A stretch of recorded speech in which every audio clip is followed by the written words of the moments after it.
Hmm. Are these just people with low self-esteem or card-carrying thermist? No, when they aren't coping with failure, they feel just as worthy and optimistic and bright and attract as people with the growth mindset. So how would they cope? I wouldn't bother to put so much time and efforts into doing well in anything. In other words, don't let anyone measure you again. Do nothing, stay in bed, get drunk, eat, yell at someone. If I get a chance to eat chocolate, listen to music and pout and go into my closet and sit there. Closet and sit there. Pick a fight with somebody, cry, break something. What is there to do? What is there to do? When I wrote the vignette, I intentionally made the grade a C plus, not not an F. It was a midterm rather than a final. It was a parking ticket, not a car wreck. There were sort of brush off, not rejected. All right, nothing catastrophic or irreversible happened. Yet, from this raw material, the fixed mindset created the feeling of utter failures paralysis when I gave people with the growth mindset the same vignette. Here's what they said they, they think. I need to try harder in class, be more careful when parking the car, and wonder if my friend had a bad day. The C plus would tell me that I have to work a lot harder in the class, but I have the rest of the semester to pull my grades up. There were many, many more like this, but I think you get the idea now. How would they cope directly?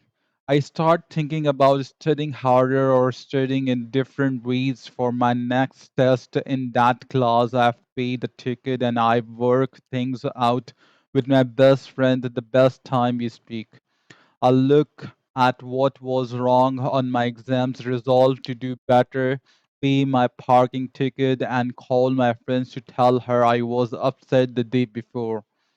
Work hard on my next paper, speak to the teacher, be more cheerful where I park or contest the ticket, and find out what's wrong with my friend.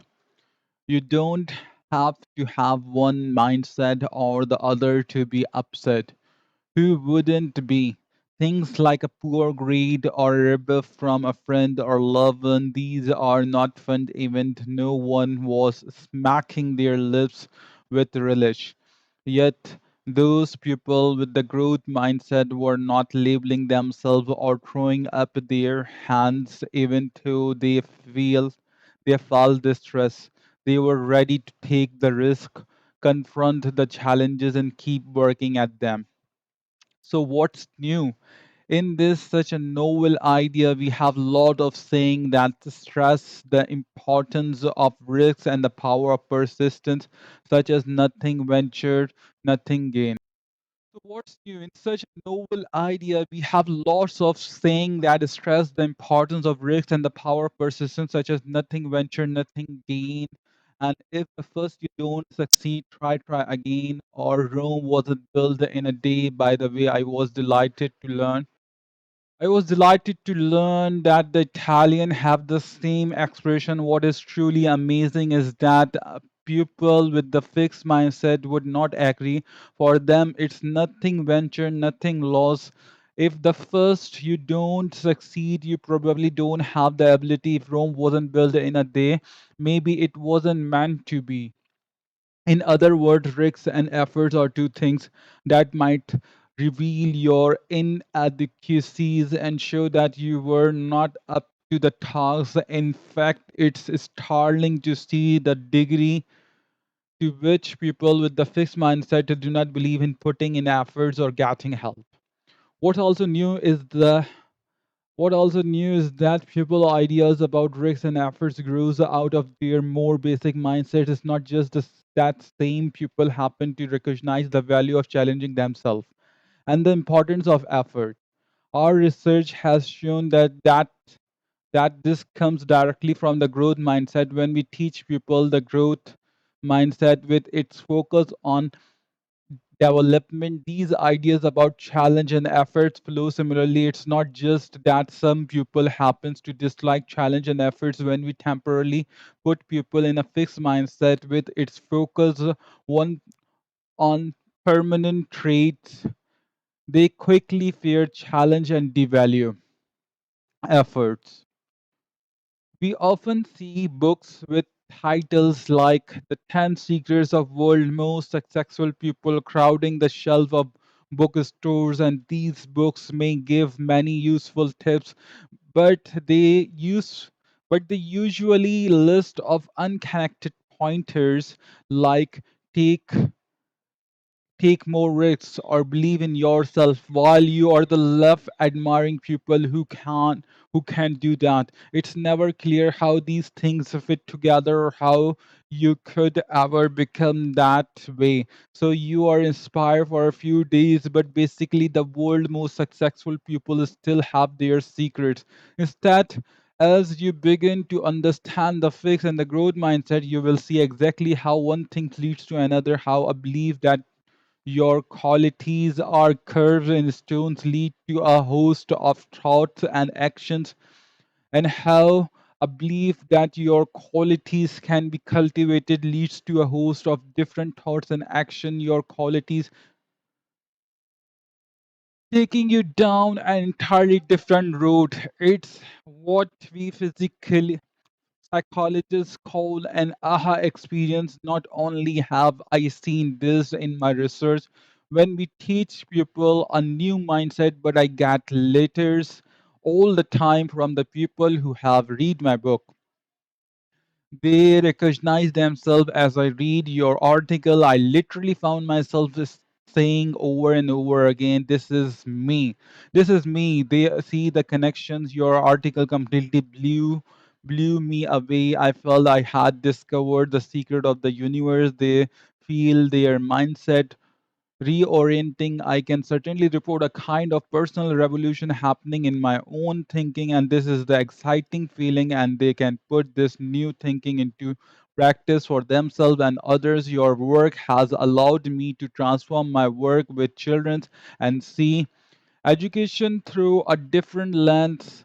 Or I just wanted to let you know what an impact on a personal practical level your outstanding research has had for hundreds of students. I get lots of these letters from coaches and business leaders to self insight who has accurate views of their assets and limitations. Well, maybe the people with the growth mindset don't think they are Einstein or Beethoven, but aren't they more likely to have inflated views of their abilities and try for things they are not capable of? In fact, studies shows that people are terrible at estimating their abilities. Recently, we set out to see who is the most likely to do this. Sure, we found that people greatly misestimate their performance and their abilities, but it was those with the fixed mindset who accounted for almost all the inaccuracy. The people with the growth mindset were amazingly accurate. When you think about it, this makes sense. If, like those with the growth mindset, you believe you can develop yourself, then you are open to accurate information about your current abilities, even if it's in unflattering. What's more, if you are oriented towards learning as they are, you need accurate information about your current abilities in order to learn effectively. However, if everything is either good news or bad news about your precious traits, as it is with fixed mindset people, distorting almost inevitably enters the picture. Some outcomes are magnified, others are explained away, and before you know it, you don't know yourself at all. Howard Gardner, in his book Extraordinary Minds, concluded that exceptional individuals have a special talent for identifying their own strengths and weaknesses. It's interesting that those with the growth mindset seems to have that talent.